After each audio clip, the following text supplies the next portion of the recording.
A mayoral removal hearing in Corpus Christi continues today. Cities across South Texas are beginning to downgrade their water restrictions. We'll take a look at area reservoir numbers. And fresh produce like jalapeños and avocados are experiencing setbacks this week. How do those affect Texas? This is South Texas Midday. I'm Rob Boskamp. Thank you for joining me on this Thursday, August 6th. The removal hearing for Corpus Christi Mayor Paulette Guajardo continues today and tomorrow. The mayor is expected to present defense against a citizen petition's claims of misconduct related to approval of a $2 million tax incentives agreement for a hotel development project. Did anybody tell you that there'd been something maybe illegal with the document back at the time? No. So, was that first of all, I'm going to say was that a no? Ajit David was not qualified to make that determination. That was Guajardo and the citizen petitioner's attorney, Doug Allison, late last month. After the hearing concludes, 6 council members will serve as the tribunal that will determine the outcome of Guajardo's future in office. The last time a Corpus Christi elected official faced removal from office was in 1987. Today is the 3rd annual Corpus Christi Regional Transportation Authority Human Trafficking Summit. It brings together law enforcement agencies and other organizations to look at the signs of human trafficking, which includes both labor and sex trafficking. KEDT's Lon Gonzalez was at the event today. Lon, what's going on? It is a very important day here in Corpus Christi, Rob. It is the 3rd annual CCRTA Human Trafficking Summit, bringing together various law enforcement groups from not just Corpus Christi in the area, but the region, as well as, of course, the group CCRTA, the Regional Transit Authority, and that organization. Those are the folks that actually have they're the front line, if you will, and they're learning to recognize certain signs that people may be involved in either sex trafficking or labor trafficking. And today, some of the various officials involved have been outlining some of the cases involved in the area, as well as some of the signs to look for. State Representative Todd Hunter was also present. He's the chairman of the RTA, and he spoke very eloquently about some of the laws that need to be passed by the Texas legislature concerning sex and labor trafficking. One of the highlights of the morning was testimony by an actual survivor.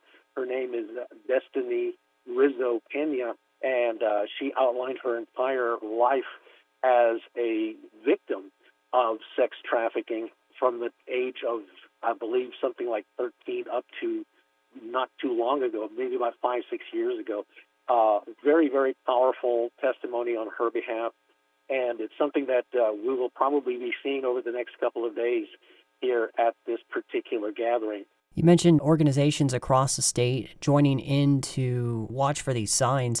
Does it sound like they're going to be stepping up efforts here in Corpus Christi or the surrounding areas? Well, more than anything else, I think it's the training that's involved, and again, the folks who are easily the persons that will see it firsthand, or people like your bus drivers, anybody involved with the transportation industry. And it's something that's been going on for several years. Well, now at the 3rd annual, so they're constantly learning. It's always a learning process with these summits, and even some of the new members are kind of astonished as to what is in front of them here at this particular summit and how it's being approached. It is again very, very informational, very, very important. And certainly things that most people don't realize happen around them on a daily basis that involve both sex and labor trafficking. Things that are just so subtle that most people don't even bother to give a second look, if you will. So it is very important that everybody at this particular gathering get as much information about what's going on and the signs that are out there that they should recognize. KEDT's Lon Gonzalez at that summit. Lon, thank you so much for keeping us posted. We'll continue to cover this as much as we can. It's very important. 3 News reports that a Robstown Independent School District employee was fired after being arrested Wednesday by the Federal Internet Crimes Against Children Task Force. The arrest was part of a multi-agency operation led by Homeland Security Investigations that investigated alleged online crimes involving children. No additional information about the former employee or the investigation was immediately released. A letter to families from the school district states that no Robstown ISD students were involved in the case. Cities near Corpus Christi are beginning to ease their water restrictions. Rockport recently downgraded its water restrictions to Stage 2. Outdoor watering is allowed before 10 a.m. and 6 p.m. Watering also follows a Tuesday through Thursday schedule for residents, multifamily properties, and commercial customers. Corpus Christi eased their drought restrictions earlier this week to Stage 2 as well, which allows for limited outdoor watering. This follows a massive swell in area water reservoirs. Today, the Texas Water Development Board reports that Lake Corpus Christi is at 81.5% capacity. Choke Canyon Reservoir is at 24.8%. The Nueces County Emergency Management Director has resigned. Corpus Christi Caller-Times reports that Deanna Hawkins' resignation was accepted by the Nueces County Commissioner's Court this week and takes effect on August 21st. Hawkins told the Caller-Times she accepted an offer from the Naval Air Station Corpus Christi to oversee the Emergency Operations Center. She has been the director for the county since 2023. The Commissioner's Court will work towards selecting an interim director. KRGV reports that the USDA is temporarily suspending avocado inspections in Mexico's Michoacan state. U.S. officials ordered the pause as a safety measure following recent federal arrests targeting extortion in the state. Avocados cannot be cleared for export as a result. 70% of all avocados entering the U.S. move through the Pharr International Bridge in the Rio Grande Valley. This is not the first time inspections have been paused. In 2024, the U.S. stopped all avocado imports from the Mexico state for more than a week after 2 U.S. avocado inspectors were assaulted and detained at a police roadblock. The CDC has issued a recall for some jalapeños linked to a nationwide outbreak of salmonella. Texas Public Radio's Brian Kirkpatrick reports hundreds of cases have been reported, including some in Texas. Check your favorites to make sure they are not distributed by Coast Citrus.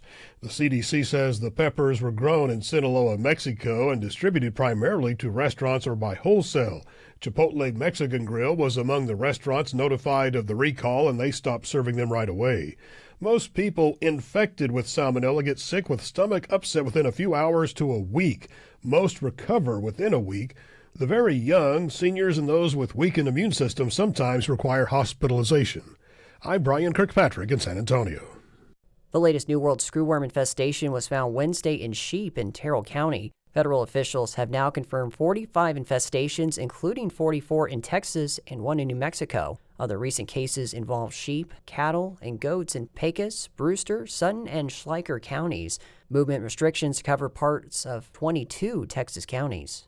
A new poll from Texas Southern University shows Democratic State Representative James Talarico leading Republican Attorney General Ken Paxton in the race for the U.S. Senate by 2 percentage points, just within the margin of error. Houston Public Media's Andrew Schneider reports this marks the third consecutive poll in which Talarico is leading Paxton. The poll by TSU's Barbara Jordan Public Policy Research and Survey Center shows Talarico at 47% to Paxton's 45%. Mark Jones of Rice University's Baker Institute, who co-authored the survey, says Paxton is underperforming among Republicans, while Talarico is overperforming among Democrats. You put those two factors together, combined with Donald Trump being underwater among Texas voters, and that could potentially create the perfect storm that could allow Democrats to do something they haven't done since 1994, and that is win a statewide election in Texas. The TSU survey shows more than 3/4 of black voters support Talarico. A separate TSU poll finds a similar percentage of black voters say they feel the Democratic Party is taking them for granted. I'm Andrew Schneider in Houston. And hundreds of thousands of Texans rely on the Supplemental Nutrition Assistance Program, or SNAP, to provide food for themselves and their families. But they're facing challenges because of sweeping cuts to the federal program in President Trump's One Big Beautiful Bill, which passed a year ago. Houston Public Media's Keenan Vaughn reports. On a hot morning in southwest Houston, Crystal Hitt sits underneath a white canopy tent with 3 of her 9 children. She's waiting to receive food, toiletries, and clothing from the in-house food pantry at her low-income housing community. She's relied on the pantry program and SNAP since moving here 8 years ago. We've been participating in everything because literally we just grabbed like garbage bags of clothes. When we moved here to Houston, We didn't have anything. She's also waiting to check in on her SNAP account at a mobile office truck from the Houston Food Bank. It stopped here to provide residents with information about SNAP, and in HIT's case, it delivers much-needed support to those without transportation. It's still like we're kind of far from all sorts of different things. Like getting to the grocery store takes more than one bus and train to get there. Gracie Quinones is the operations manager for the Food Bank's Community Assistance Program. She says SNAP can help families create financial stability. And I would say that access to SNAP benefit itself is crucial for people getting back on their feet. But over the past year, people are finding it more difficult to qualify for SNAP. That's because the state of Texas has implemented new eligibility criteria as outlined in the One Big Beautiful Bill Act. The changes include raising the age for work requirements from 54 to 64 and removing the exemptions for groups such as veterans and parents of children ages 14 to 18. Texas is also sharing data about millions of SNAP participants with the U.S. Department of Agriculture. Some advocates worry that could discourage families with undocumented immigrants from participating in the program. As a result, more people are relying on stopgap services from the food bank. Especially with our food pantries, the demand of more people actually showing up to receive assistance. Teresa Turner, the food bank's program supervisor, says she's observed a dip in the number of people interested in applying for SNAP. With SNAP, like I said, it's more restrictive, so more people are not applying as they were before. Over the past year, the number of people eligible for SNAP benefits in the greater Houston metro area declined by about 155,000 people. More than half of that 18% decline was among children. That's according to the Kinder Institute for Urban Research, which analyzed data from the Texas Health and Human Services Commission. I'm Keenan Vaughn in Houston.